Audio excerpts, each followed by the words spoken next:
How's everything going this morning? Good, good. I got my fish socks on. Oh, Nice! I got my Beethoven socks on. Beethoven does. It's the dog. I don't have those. Neither do I. Jeremy, you're gonna have to give us one of your socks. What? How high do they go? Do they go high? They're pretty Are they wet. warm? Yeah. Oh my goodness. Awesome. Jeremy. So this season, we get to see Jesus kind of getting up close and personal with the disciples one-on-one. What are some of the lessons they're going to be learning this season? Oh, they're going to be learning some hard lessons. I think the biggest lesson is to trust. Trust is a big one. It's like no matter how often Jesus tries to tell them, at this point, he's telling them very plainly, very clearly, like, trust me, this is going to happen and this is going to happen, but just trust me. And it's just... So I think trust is one of the hardest lessons to try to be taught this season. And we're seeing the political apparatus of Rome and the religious leaders kind of building up now. Yeah. How is that going to impact the overall plot in this season? The plot thickens, doesn't it? I think it's leading us to the inevitable. You know, it's leading us to the arrest. It's leading us to the crucifixion. It's leading us to Jesus' death on the cross. It's setting it all up. So, and we see Jesus, I think, in many aspects, acknowledging this. We see a lot of the sadness and the pain that he endures in many, many places throughout this season. So I think it's all kind of supporting his emotional journey, especially for the storylines to come. And how has been doing The Chosen impacted you when you now read the Bible? I think of most of my friends now when I read the Bible because their faces pop up into my head. So I don't think of my face. That will never change. I think of other people's. Like every so often, Robert Powell's face will still pop in, or Caravaggio, or some painter's depiction. But for the disciples, my friends' faces pop into my head. That's great. It's awesome and it's weird at the same time. Yeah, and then the next day you see them on set, you know. What are some of the themes in the season that are kind of relatable to today's day in society? I think that the theme to need to surrender the things that are out of our control and to trust that there's a reason that as a person of faith that God has a plan for everything that happens. Everything is allowed by his hand. And how we receive the circumstances we find ourselves in, how we embrace it or fight it, determines our peace moving forward. So the more we can surrender ourselves in life to God's will for us, whether it be suffering or trial or joy or success, all of it is defined by him and given to us by him. But when we put our faith and trust in him, everything works out, and we're supported through our pain and through our suffering and in our joy. Absolutely. Do you have a favorite fan interaction recently? Favorite fan interaction? There's so many. I get recognized pretty frequently now. I think my favorite fan interactions are ones where, where people, they're just grateful to have, to be a fan of the show and to be on the receiving end of God's message through the show. And, I think to be just, thanked for my work in the show as an actor is just really humbling. And, all of it brings me just so much gratitude. Well, this season, I feel like we see Jesus getting really close, like one-on-one teaching with a lot of disciples. What are some of the lessons that they're going to learn this season? There's one that came to my head because there's a great moment with Matthew and Jesus this season that you're going to see in episode 2 if you go to theaters to watch it. I have a moment with Jesus in Yes, episode 2. yes, I saw that. It's true. Okay, I'm gonna say it. For me, it's forgiveness. You'll learn a lot about forgiveness. Acceptance. Ooh. I think a lot about acceptance. and how to surrender to something. Cool. Yeah. Cool. And this season, we kind of see the political apparatus of Rome and the religious leaders kind of building. How's that going to impact our characters this season? Probably not well. Yeah. It's kind of gotten to a Yeah. point of like it's survival at this Yeah. point. You don't know. It's very scary. Yeah, it literally gets scary. It's not only are the disciples trying to figure out how best to work within, Jesus and his teachings, but then you have like a literal physical and political threat to our livelihoods. And so it gets very scary, and we know where the story is going. And so this season, really more than any other before, we start to touch on that. And the themes of like darkness, but yet there's hope. Why is that such an important theme for today's society? Wow. Because it keeps us going, and I think that's a message that we need to see, especially in the last few years.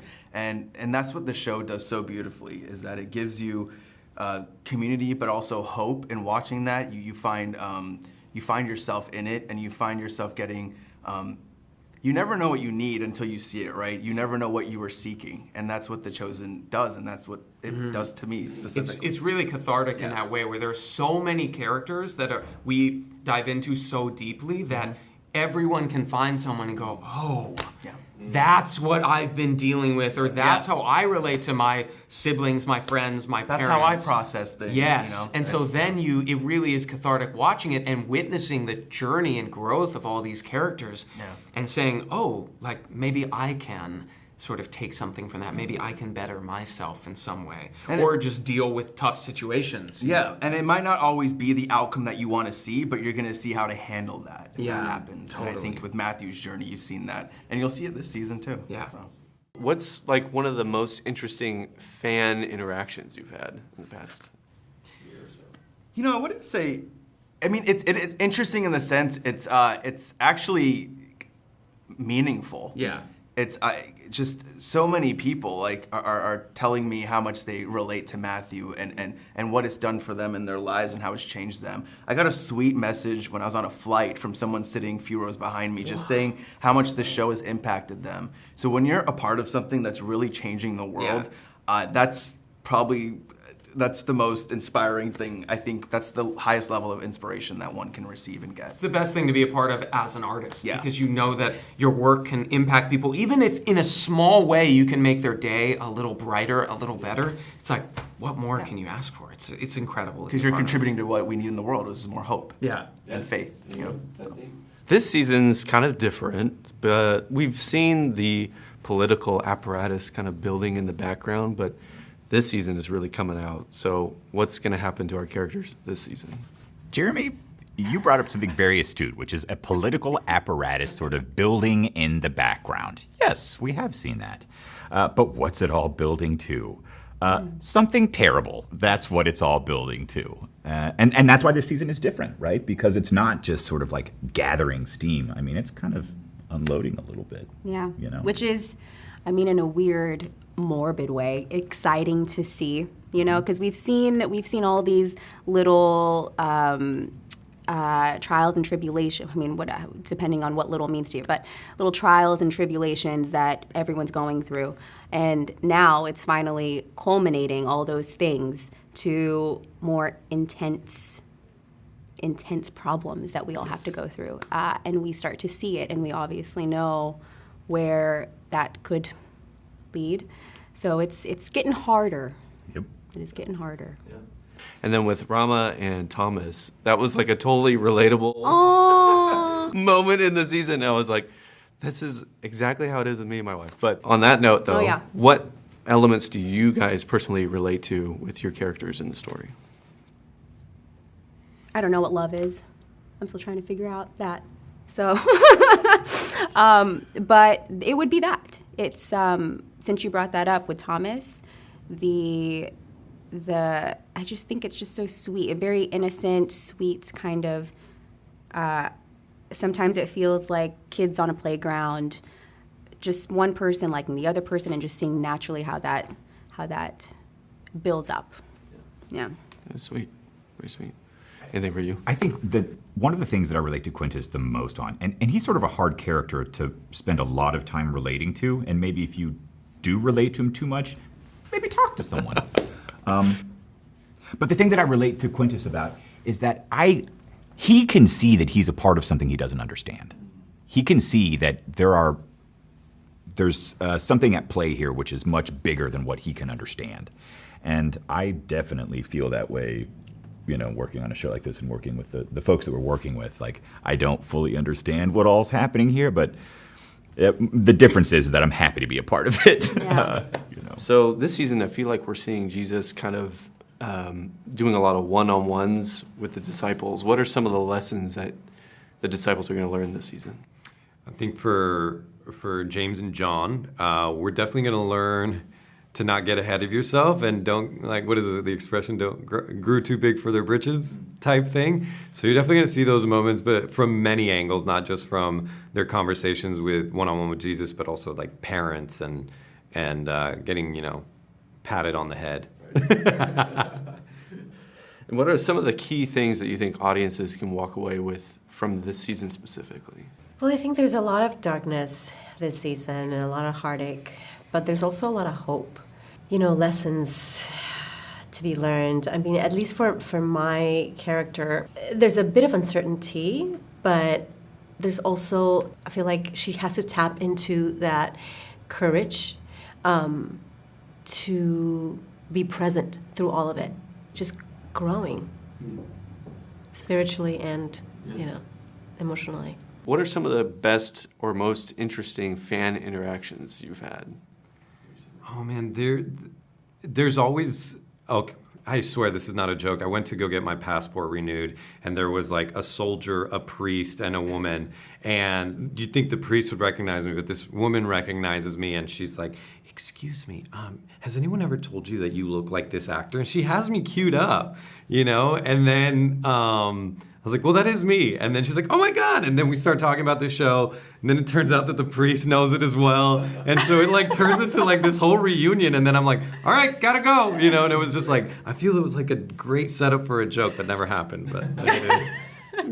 I bumped into a fan, was it an NRB, I think? And she's like, "I'm so sorry, but I wanna tell you because can I get a picture with you because my daughter is going to die."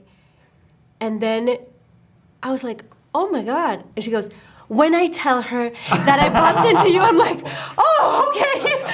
So your daughter is fine?" She's like, "Yeah, she's fine. I'm sorry. I should have phrased that better." I'm like, "Yes, you should have." But I think that takes a cake for unusual interactions. That's pretty good. But if you could switch roles with anyone in the cast, who would it be and why? Great question. Ooh, let's look at this board over here. Yeah. And, Maybe I would take Nick's character. No, maybe I would. I know, there's so many to choose from. That's the thing, yeah, too. Actually, yeah. let's think about this. I've jokingly said I'd play one of the Roman horses because they seem to have it easy. You know what? I'm going to say a sort of odd answer, but I feel like probably Shmuel. I like Shahar. I like Shahar's character. Yeah. That'd be fun. Do I get Shahar's arms? I know, that's why. Yeah, That's why. if I do, then I would definitely do Shahar. Yeah. I'd be Atticus because he's always eating. Yeah. He's always snacking. I'm there. That's what I would do. And I think that trying to grasp the sort of intellectual understanding of what you've been taught your entire life with something that you're seeing with your eyes that we see Matthew take that leap. I mean, I can't help but think of playing you right now because you're here. Oh, yeah. Yep. I never thought of it, though. And it kind of, I would like to. I don't know, one of the Romans, I just feel like that angle and trying to control the influence, I think that it would be interesting to play with those power dynamics. We don't really know. I think that would be really fun for me to play. That's a great character. I was gonna say Quintus, because Matthew had his moments with Quintus, just to give it. Be nicer to yourself. Yeah, be nicer to myself and treat myself more kindly. Yeah. I don't know. And I've always wanted to act with Joey, so yeah, let's just go ahead. Yeah. And he keeps telling me anytime, whenever he's using, as an acting exercise, when he's trying to picture someone that he is romanticizing about, it's not me. Uh-oh. I feel so flattered right now. It's this guy. Yeah, I didn't even know. Yeah. I hope Joey's okay. Sorry, Joey. Awesome. Thanks, guys. Thank you so have a much. good one. Great meeting you, man. All right, now I'll take the right sock and Yeah. If you enjoy videos that follow your values like ours and you want to help us continue, go to movieguide.org/donate because we're actually a nonprofit. You may not know that, but we're working in Hollywood every day to help families have more choices that follows their values. And also subscribe right now.